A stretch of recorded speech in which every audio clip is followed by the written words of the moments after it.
Ayan o, okay ma'am. Dito, sige ma'am, kayo naman dyan.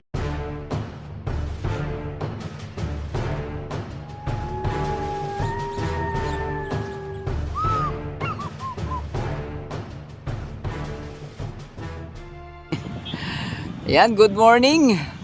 Ayan, dito tayo sa ating Dolomite Beach mga bayan, no? Update muna tayo.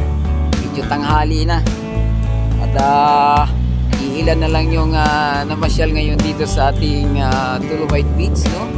Pero yung ang napaka-dynamic dito ngayon, itong grupo na to, kanina pa yan silang umaga mga bayan, isang pamilya.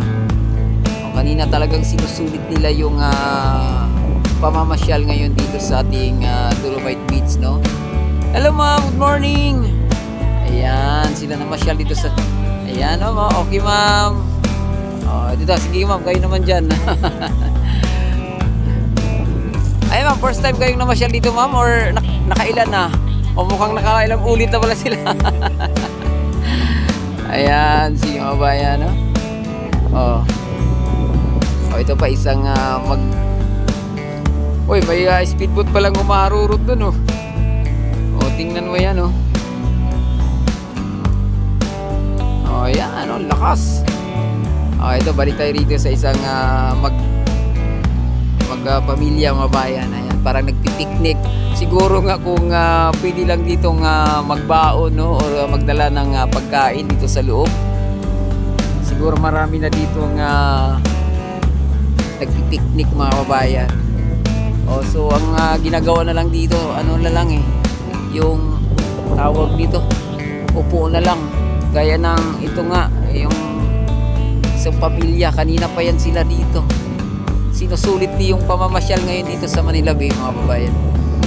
At ayan, medyo bumalik na, no? Kanina kasi napakalutay dito. Ngayon medyo bumalik na, ano, bumalik na yung tubig kasi hindi na nakikita yung mga batuhan dyan, no? Kasi ate nagtatakbo biglang naghugas ng paa sa tubig, oh.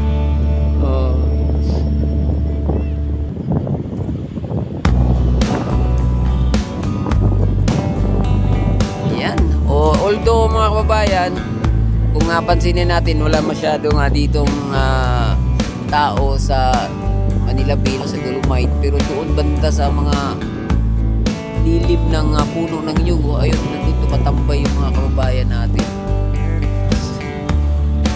Ayan na namamasyal dito. Itong part na to talagang matagal nang hindi pa na, pero nandyan pa rin yung contractor dyan, yung ano tawag nito, yung submersible na water pump mga kababayan. Hindi pa rin siya naitapos, no? Yung ating mandamos, yung sinasabing coffee shop, ayan, hindi pa rin naggawa, no?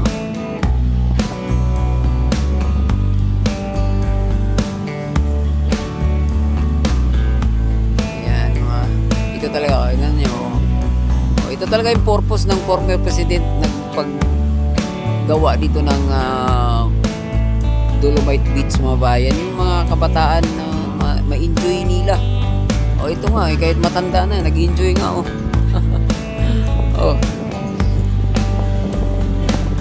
ayan mo, sipa-sipa siya sa tubig,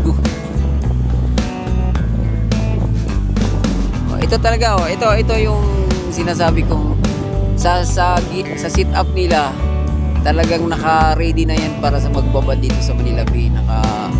Sombrero, no? Talagang naka-sit up na yan pang babad dito.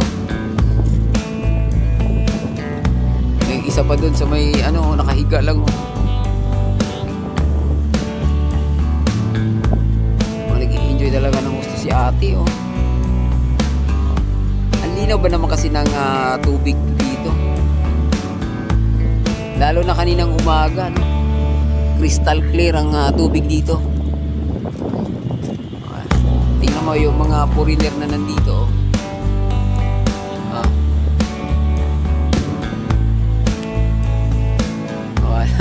kahit medyo mainit-init na, kailan sila upo lang.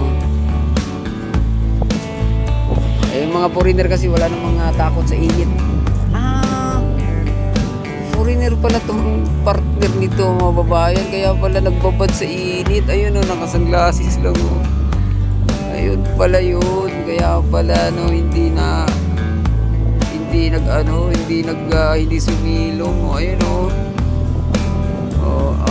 ayan, foreigner pala pag mga foreigner talaga hindi ka na magtaka kung magbilad sila sa init yun talaga ang gusto nila, kaya nagpunta sila rito sa mga tropical country mga babayan, gaya ng Pilipinas, Thailand. Ayan, ang biruan na destination ng mga turista dahil napakalaki ng airport. Ayan tingnan mo. Foreigner dito. Ayan, dalawang babae para mga Australian. Bida-bida minute na. Di pa naman ako nakapagsuot ng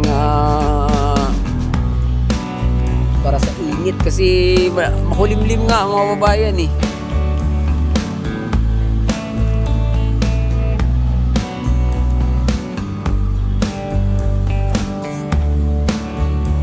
ayan ang payo. Tingnan, naglabas na sila ng payong tsaka yung reclamation dun grabe na yung